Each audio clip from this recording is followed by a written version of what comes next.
PM Modi थोड़ी देर में वडोदरा में टाटा के पहले निजी मिलिट्री एयरक्राफ्ट प्लांट का उद्घाटन करेंगे और पीएम मोदी वडोदरा पहुंच चुके हैं। ये तस्वीरें वडोदरा की। पीएम स्पेन के प्रधानमंत्री के साथ वडोदरा में रोड शो कर रहे हैं।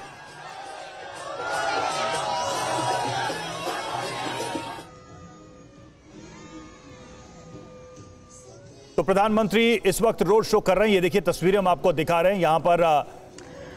तो रोड शो में भारत के विकास, पीएम स्पेन के प्रधानमंत्री के साथ इस रोड शो में, और दोनों तरफ आप देखिए लोग स्वागत करने के लिए दोनों देशों के प्रमुखों के। और वडोदरा में आज जो मौजूदगी है वो अपने आप में काफी अहम है, क्योंकि यहां पर एक बड़ी पहल शुरू होने जा रही है। भारत के लिहाज से देखें, भारत की सुरक्षा के लिहाज से टाटा के पहले निजी मिलिट्री एयरक्राफ्ट प्लांट का उद्घाटन होने वाला है और उसके ठीक पहले ये रोड शो वडोदरा में C295 का यहां पर प्लांट लगना है और यहां से प्रोडक्शन यूनिट लगना है और उसकी शुरुआत होनी है। हमारे सहयोगी सुमित हमारे साथ इस वक्त जुड़े हुए हैं। सुमित, ये जो पहल है, अगर देखा जाए भारत की जो अपनी डिफेंस इंडस्ट्री एंड प्रोडक्शन, उसके लिहाज से ये कितना बड़ा कदम है, कितनी बड़ी छलांग है?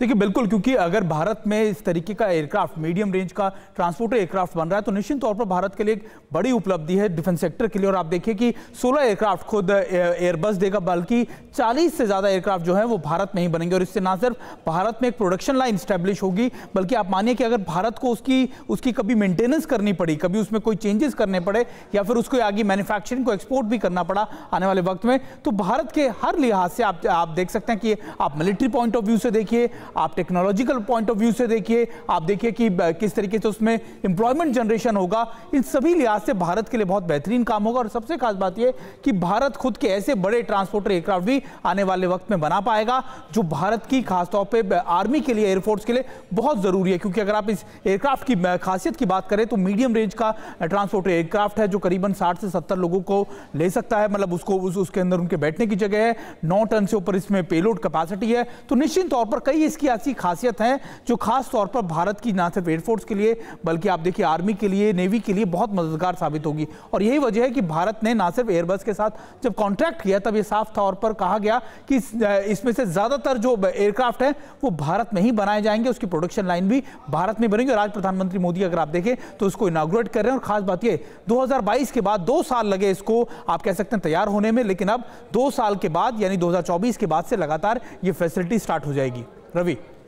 बिल्कुल, सुमित चौधरी हमारे सहयोगी इस वक्त हमारे साथ मौजूद हैं। देश में पहली बार बनेंगे C295 विमान। ये अपने आप में बड़ी उपलब्धि है और खास बात यह है कि 40 विमानों का निर्माण भारत में ही होना है और 16 विमान जो हैं वो स्पेन बनाएगा। ये कुल मिलाकर तय होता हुआ नजर आ रहा है। लेकिन अपने आप में स्पेन के पीएम का ये दौरा भी खासा अहम है, क्योंकि पेड्रो सांचेज की ये पहली आधिकारिक यात्रा है भारत की। प्रधानमंत्री नरेंद्र मोदी और पेड्रो सांचेज का ये रोड शो, इसकी तस्वीरें हम आपको वडोदरा से दिखा रहे हैं। सड़क के दोनों तरफ लोगों की लंबी कतारें दोनों नेताओं को देखने के लिए लगी हुई हैं और भारतीय संस्कृति की झलक देती हुई रंगारंग प्रस्तुतियां भी इस वक्त सड़क किनारे हम देख रहे हैं, जिसके बारे में प्रधानमंत्री नरेंद्र मोदी पेड्रो सांचेज को बताते हुए भी नजर आ रहे हैं। लेकिन C295 विमानों का भारत में बनना यह अपने आप में कितनी बड़ी उपलब्धि है,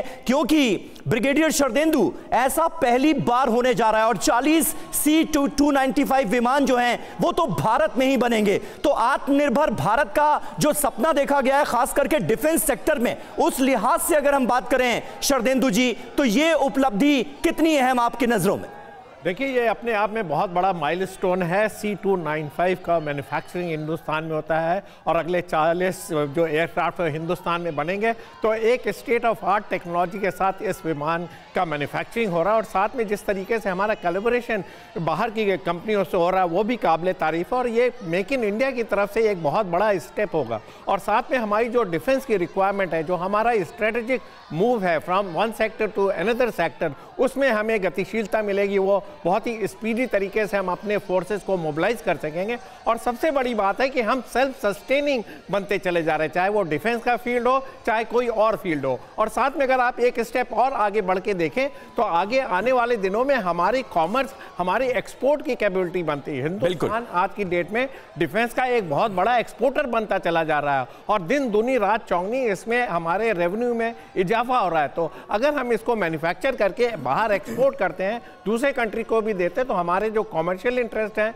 हमारा जो रेवेन्यू जनरेशन वो भी मिलता है। लेकिन सबसे बड़ी बात है कि हमारी डिफेंस नीड मीट करती है और हम वेस्टर्न ब्लॉक पे या किसी दूसरे कंट्री पे डिपेंडेंट नहीं हो सकते।